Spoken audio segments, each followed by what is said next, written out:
Turkey. So yeah, and I apologize for not being able to meet face to face tonight, but I had to go get Ella this afternoon at school because her stomach is not agreeing with her. So Oh, yeah, and then I figured if the weather turns the way it's supposed to, I would prefer everyone be home. yeah. Yeah. So Heather, do you want to introduce yourself to Ruslan? I don't think the two of you have met. Hi, I'm Heather. I'm a master's student in the higher education program, and this is my first year still. Uh, Hi, nice to meet you online. Yeah. Yeah. Well, Ruslan, tell Heather something about yourself. My name is Ruslan. I'm from Kyrgyz Republic. I'm a second year PhD student at EPE, and I'll start writing my dissertation coming fully, hopefully. Hopefully. Yeah. Um, so Ruslan was just saying that he was thinking of doing Turkey for his country. Have you told me what country you wanted to do? I was thinking of doing Finland. Oh, that's right. Okay, that's right. And I know I said that you had to do an imperial country, but I think you'll find um, I think you'll find in doing Finland that there's kind of there's a heritage of the Scandinavian countries. Hmm. So you may find a little of that in the historical part. Yeah. But I I don't think we don't have anybody doing Northern Europe, so it'd be nice to have that. Good. Yeah. Or far Northern Europe.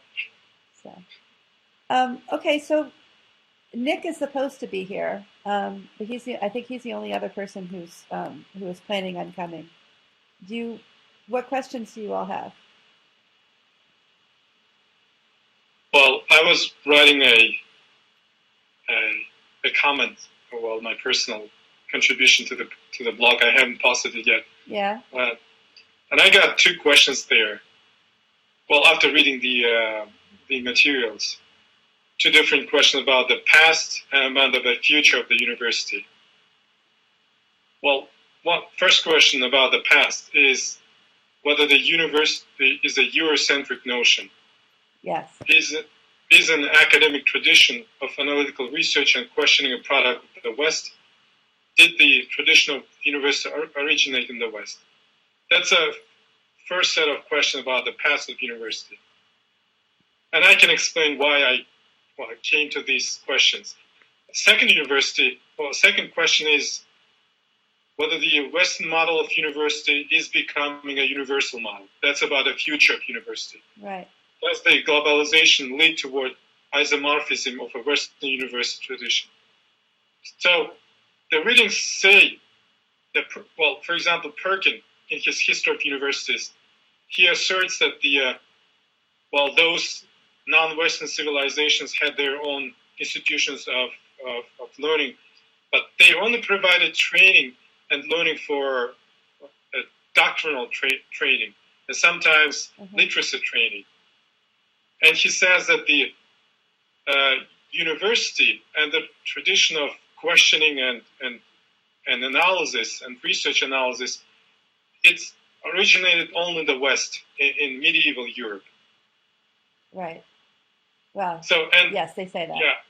Yeah, he says that. Yeah. And then Alpbach also says that, well, there are two different universities. One is Al-Azhar University, and then there is other universities, the Western University model. So this is the background why I'm asking whether the university is a Eurocentric model. Yeah. And more importantly is about the future of university. Are we becoming more westernized, or is the university becoming more westernized? Yeah.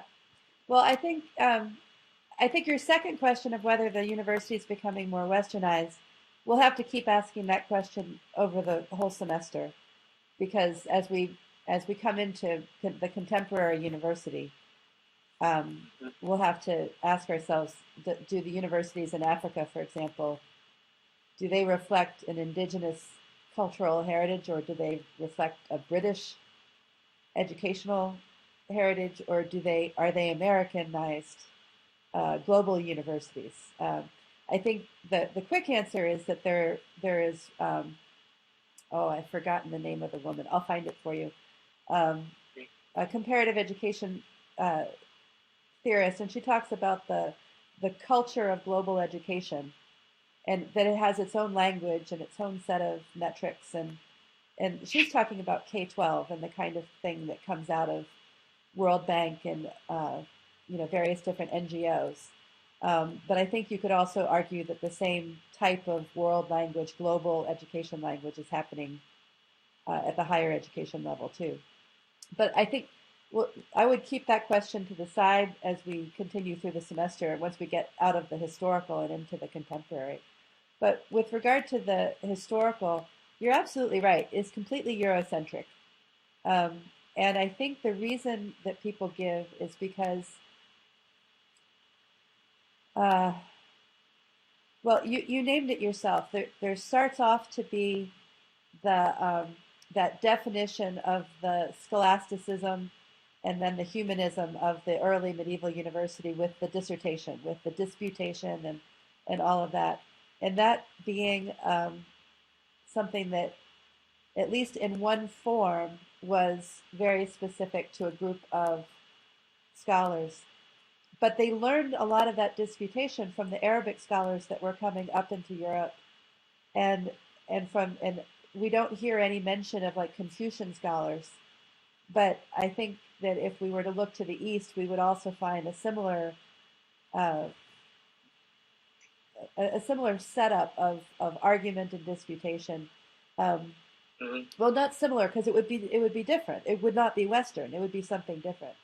But I think most of the scholars that we've read so far, they would argue that they're not trying to say that there was no Eastern university or Islamic university. It's that the word university is defined as this specific Western type, and that what was happening in Islamic post-compulsory education, for example, was not a university but a cultural institution that was tied very closely to the mosque, to the religion, and that and because the religion and the politic, because the governance and the religion were completely intertwined, there wasn't a separation of church and state, with the institution falling into a third place. They would argue that it's all kind of embroiled in one thing, and that the distinction of the university as a corporate unit that is separate and distinct from religion or state didn't manifest itself. Now, I might be wrong, and they may be wrong. There may be good examples of a separate institution of learning, post-compulsory learning, in other cultures outside of the Western influence. But I think if you use that narrow definition of having the corporate structure, that's Western, and it's Eurocentric, because that's, and it goes all the way back to the legal authority given to the universities, given to students, and given to professors to exist as kind of a guild, like the medieval guild, and that once they had that legal authority back in the 12th century, they were able to exist as an independent entity. Okay. Yeah, so that's it is very Eurocentric, and in a way, I kind of don't apologize for that in the course, because I know I'm doing it, but I think if we watch dissemination of ideas, like what we're reading this week for the dissemination of higher education from Europe out across the world, what we see after World War II is a dissemination of the North American ideal coming back into Europe, and then also across into other regions. So I don't, do you, I mean, you know a lot more, for example, about Turkish higher education than any of us. So does that sound like a reasonable explanation, or is there still flaws in the argument? Well, Turkish higher education is a very Western model. Yeah. So, well, the founder of the modern Turkey envisioned the Turkey on the Western lines. So he adopted the Western university model. There is no question about that. But what was there before that? Well, before that, there was they had their own model. The Ottoman Empire had its own model of education, higher education, which was, of course, different than the model in the West. Well, I don't know. I don't know in details what they had, but they had the institutions where the students were supposed to use their analytical skills, and they were supposed to question and criticize. Right. They didn't only get the dogmas, the religious knowledge, but they also had to use their skills to know more about the nature, because knowing the nature was the one way how to find God. This is what they thought, and learning was one of the component of their faith, of the Islamic faith. Right. That's why they put a very great emphasis on learning, and of course, you know that the Islamic contribution to the Renaissance, the contribution of science and technology of the Islamic tradition to the West. Yeah, I'm this afraid that. Sense. Excuse me. Because we had to do so much history in such a little period of time. I mean, a week for, and then a week for a century. When I have my undergrads do the same set of units, we take longer time, and one of the projects that I give them is to write a curriculum vitae of a scholar from the medieval time, and they get extra points if they choose a scholar that is not from Europe. And they come back with these really interesting, these people from all over North Africa, the Middle East, up in Central Asia included, of they were famous enough to have published something that remained, and they had students who remembered their names. So it's like, of course, we've heard of Socrates in terms of the Greek, but these were like the scholars from 300, 400, 600, and the inventions and the theories that they came up with. The students have a really good time with it. If you can imagine writing what your curriculum vitae looks like, where did you go to school? Where were you a visiting professor? Who were your students? What did you publish? It's a nice exercise for them because it gets them to think about the non-Western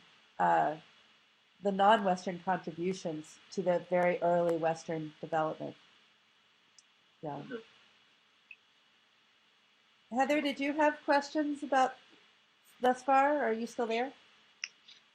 The only two things that really came up to me was, first, I guess I'm still experiencing just a little bit of confusion over the difference between terms like internationalization, globalization, and then just global higher education. Right. And also, when I was reading about the history of higher education, like I talked about in my most recent blog post, was law, and how it was one of the first things that you can still see it being studied in even the oldest universities. Right. But I guess I was just wondering, is that more of law that I would understand it today, or religious law?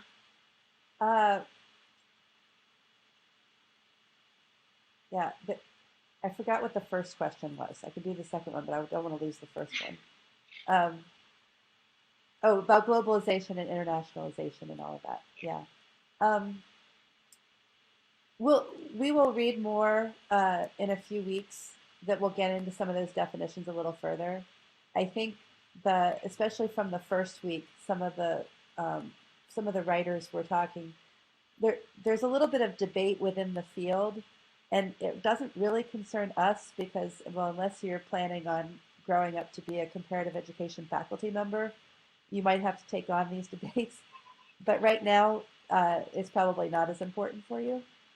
So some of it is kind of splitting hairs that we don't have to worry about. But generally,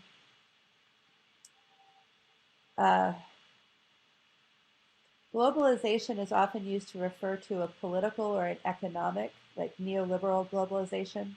A lot of times people say globalization and they actually mean the full phrase, neoliberal globalization.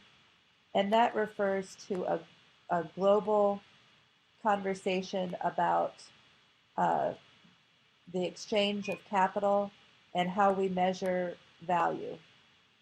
So, for example, today universities in countries all around the world are worried about their ranking and who decides what the ranking is. And where did ranking come from? Well, ranking gives a value to education, and you use metrics like how many uh, how many students you have per faculty member, those kinds of measures. Well, those are not necessarily uh, every country didn't have that same way of measuring things before, but they're starting to now because of this global competition to get these rankings. Does that make sense about how globalization has this kind of political economic aspect to it? Yeah, it does. Yeah. And That then helps a lot. internationalization is usually referred more to the exchange of people. Like the internationalization of a campus means that you just have more people coming and going across national borders. So Okay. so at UK, when we talk about wanting to internationalize UK, it means that we want to have more international students attend the UK. We want more of our students to go on education abroad. We want more visiting scholars from other countries. We want our faculty to spend more time studying abroad. We want to promote the kinds of conversations, things like the graduate certificate in comparative in international higher education. We got a lot of support from the university for that because the university wants to internationalize. So internationalization usually refers more to the mobility across national borders, including the mobility of policy, which we can talk about later too. Does that help Yes. for now? And then, Yeah. yeah. Um, and then I was reading a little bit about the difference between like the definition of globalization and then just higher education institutions being global. Like I think one of the other people in their blog post was Yeah. kind of talking about it, but I It was wasn't. something local. I didn't hear that. It was just talking about, I guess, not really meeting the definition of globalization, about just higher education institutions being global, but not, I don't Oh, know, I guess. that was Nick. You have Well, to I guess I remember that didn't Nick is follow. at heart, Nick is an economist. so Okay. so he is always going to give definitions that are going to have a bunch of backstory to them that you kind of require economics to understand. Am I right, Ruslan? Yeah. Yeah, he did that in our sociology class too. Uh, But we're going to talk about the idea of globalization all semester because it does affect, like I was saying, just with the one little example. It's not a little example, but the example of rankings is just one example of how globalization happens. And one of the what Nick was pointing out, I think if I remember, was that these are terms that are tossed around all the time without good definitions. A lot of times, a politician might say globalization or global competition, and really, who knows what they're referring to?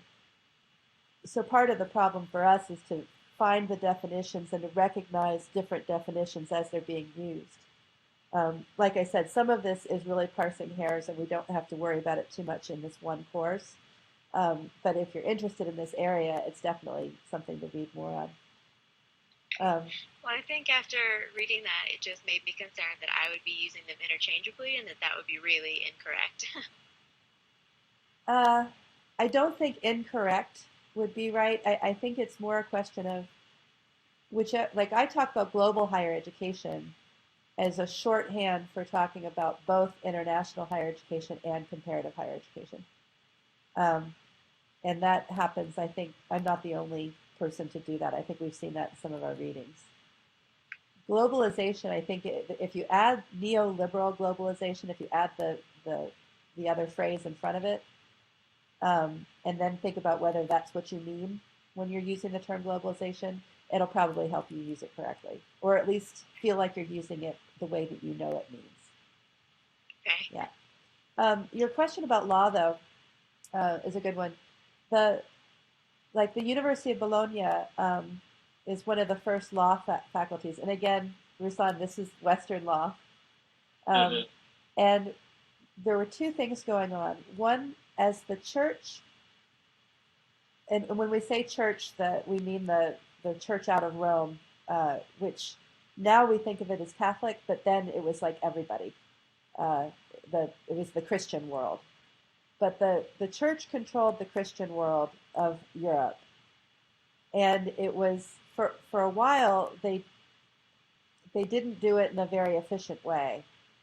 And then they realized that if they were more efficient and actually tried to make a little money on some of the land that they had and that kind of thing, they could be more powerful and protect, because under the auspices of protecting the world of God, they needed to be better husbands of their resources in terms of like husbandry. Anyway, so they started codifying their practices, and so what you ended up with was canon law, which is the law that's associated with the church, and it's not the same. It's not the same as the kind of laws that come out of. This isn't like the laws of Moses or the laws that come out of Islam that we hear about. This is more like the relationship of the landowner, like if a monastery owned land and a prince nearby used that land for his cows, how much did he have to pay in rent to the church? It was laws like that. And then at the same time, the kings and queens and princes of the realm of Europe, they were also interested in becoming more efficient in the way that they ran their territories, because the old-fashioned way of just going out and beating up on people or hiring someone to go beat up on people was really not very effective if you wanted to make money. So this is why we call it early modern, because we're talking about like modern economics. So they looked back to Roman law. If you think back in the Roman era, Rome had to control vast areas of land and resources, and Rome had tons of international commerce. So they had to have rules about how they did that. So Roman law had lots of things to teach the European princes and kings. And so at the University of Bologna, they would teach both canon law, the law of the church, and what's essentially a new version of Roman law. And so it doesn't look like law the way we know it, because there wasn't a national law yet, but it's the early pieces of it. Wait, whose kid is that? That's my kid. She wants to come in. Yeah. Well, tell her that if my dogs bark, she's allowed to come in and say hello. So far, so good. I have a terrier right here. See? Okay. Oh. Yeah. But go ahead. There's one more. There's one question that I'm continuing the question that I asked you before, the second question about the future of the university. I was reading about the higher education hubs, the new model of higher education. Of hubs, HUB? Yeah. Okay. Yeah, HUB. Yeah. Okay. So they're very popular in some parts of Asia now, in Singapore, Malaysia, in Dubai, in Qatar. So what they're doing, they're inviting the branches and campuses of different international universities, mostly Western universities. In Dubai, for example, there are 30-something international universities, all from Yale, Harvard, Stanford, so even Oxford, and those prestigious universities have set up their own branches in Dubai, and they're providing education, Right. providing education. And this trend is popular, as I said, in some countries of Asia. Well, thinking about that, I still have a question whether, well, the reason why these countries are doing that is probably because they can't compete with the Western university because they think that the Western university equals quality education. And I was asking myself whether the quality is a Eurocentric model or is a Eurocentric notion. A quality university is a Eurocentric notion. Well, they are. Well, the Asian universities or governments in Asia, they are admitting that they can't compete with the West in terms of higher education. So if they cannot build Harvard, why don't we bring Harvard to our country and, and provide that Harvard-style education to our children? Right. There was another example of a Japanese university that bought a college in West Virginia. Like they bought the whole thing. And they basically set up an international branch campus of the Japanese university in West Virginia. So it goes both ways. But the what you're describing are the IBCs, the international branch campuses, and they tend to cluster in hubs, like you were saying, in Dubai and these places. And we're going to talk about this at the end of the second third of the semester, I think. We'll have a week we'll look specifically at international branch campuses. But your point is more about this issue of quality. If we can't create the quality ourselves, then we'll import the quality of some other. And certainly a lot of concern about it. You're not just importing the cachet of their credential. You're also importing all of their ideas. Which turns into quality, right? So there's. It's questionable who determines what quality is. And it comes back to these international conversations. At this point, I don't think that this is a Eurocentric as much as we do start getting into this neoliberal globalization. It's like, I don't think you can really I don't think you can say, it's certainly not European. Europe was the historical home of the universities of the U.S. and certainly, Turkey, like you said, and so forth.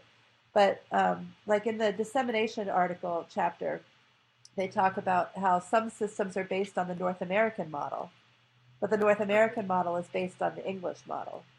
So if you're looking at a policy that is based on North American policy, not British or French, but North American, is that Eurocentric? Is it Western in terms of like American Western? Or is it a form of globalization? I'm not exactly sure what the source is, but the impact of that is definitely one of these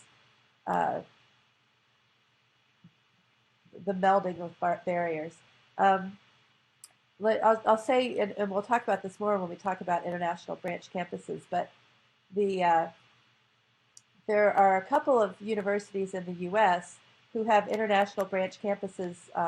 There's one in St. Louis. I don't remember the name of the university, but it's in St. Louis here in the U.S. And they have something like 20-something branch campuses around the world.